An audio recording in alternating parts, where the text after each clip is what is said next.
죽음을 각오하고 먹어볼 만한 맛, 2024 미쉐린 가이드에도 선정된 맛. 중국, 일본, 우리나라 미식가들에게 무척이나 사랑을 받는 이것. 예전에도 현재까지도 이것에 독을 먹여 살인을 저지르기도 했다는데 청산가리의 1250배의 성분으로 소량만 섭취해도 신경이 마비되고 스스로 호흡하지 못할 정도로 아주 치명적인 독을 갖고 있는 녀석이죠. 해독제도 없다고 하는데요. 혹시 눈치채셨을까요? 바로 보거입니다. 화가 난 듯 볼록하게 몸을 부풀린 모습만 알고 계신다고요? 독을 가진 만큼 아주 치명적인 맛을 갖고 있다고 하는데 정말 그럴까요? 제 이름은 조수빈이고요. 저와 함께 보거를 해부하러 가보시죠. 보거는 맛이 뛰어나 인류가 오랜 옛날부터 먹어왔다고 합니다. 석기시대의 패충으로부터 보거의 골편이 발견된 것을 보면 우리 조상들도 5000년 전인 신석기 시대부터 보거를 먹었음을 짐작해 볼 수 있습니다. 보거를 먹는 나라는 한국, 일본, 중국 등 주로 아시아에 있는 국가이지만 고대 이집트 왕릉의 벽화에서도 보거를 발견할 수 있는데요. 산해경이라는 책에는 폐어, 이것을 먹으면 사람이 죽는다고 기술되어 있으며 우리나라 정약전이 저술한 자산어보에 보면 까치복에 대해 심한 독이 있어 3월 이후에 보거를 먹어서는 안 된다라는 내용이 있습니다. 허준의 동의보감에도 그 맛과 위험성, 미나리를 곁들인 식용법이 소개되어 있죠. 우리는 보거를 먹었지만 죽음과도 맞바꿀 맛이라고는 여기지 않았습니다. 보거에 대한 과장된 표현은 일본에서 시작됐는데요. 우리와 달리 일본은 도쿠가와 막부 말기까지도 보거 식용을 금지했었습니다.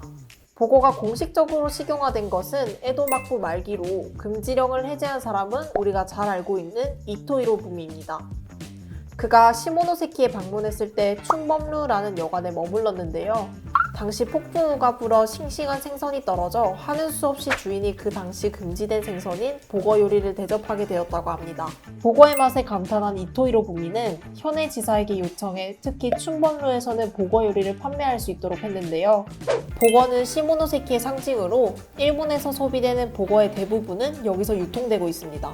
일본의 보거 요리 기법이 한국으로 넘어오게 된 것은 일제강점기 때입니다. 일본인의 거주지였던 부산의 원도심과 대구, 창원에 보거 요리 전문점이 들어서게 되었고 부산에서 가장 유명한 볶국집인 금수볶국도 제1동포 이봉덕 씨가 창업하게 되었습니다. 볶국은 부산에서 전국으로 뻗어나간 부산의 향토 음식으로 평가받고 있는데요. 이곳은 1970년에 문을 열어 지금까지 전국에 여러 체인점을 두며 부산 해운대구의 명실상부 볶국 원조 맛집으로 자리매김하고 있는 금수볶국입니다. 최근 2024년 미쉐린 가이드 부산에 선정되기도 했습니다. 뚝배기에 팔팔 끓여놓는 볶국은 대부분의 볶국집에서 익숙한 풍경인데요. 하지만 처음부터 뚝배기를 사용한 것은 아니라고 합니다. 금수볶국의 일대 사장님인 이봉덕 여사님이 당시 볶국이 빨리 식어 맛이 없어지는 것을 보완하기 위해 고민하다 전주의 한 병원에서 간호사로 일하실 때 봐두었던 뚝배기를 활용하게 된 건데요. 이때부터 다 먹을 때까지 식지 않는 뚝배기 볶국이 부산 스타일이 되었습니다. 이곳에서는 볶국부터 복사시미, 활복 코스 요리까지 여러 가격대의 보거 요리를 접해볼 수 있습니다. 또한 금수모주라고 불리는 해운대 지역의 특산물도 만나볼 수 있죠. 보거를 맛있게 먹기 위해 보거 요리의 종류와 효능에 대해서 알아봅시다. 우리가 식용으로 하는 보거의 종류에는 21종이 있는데요.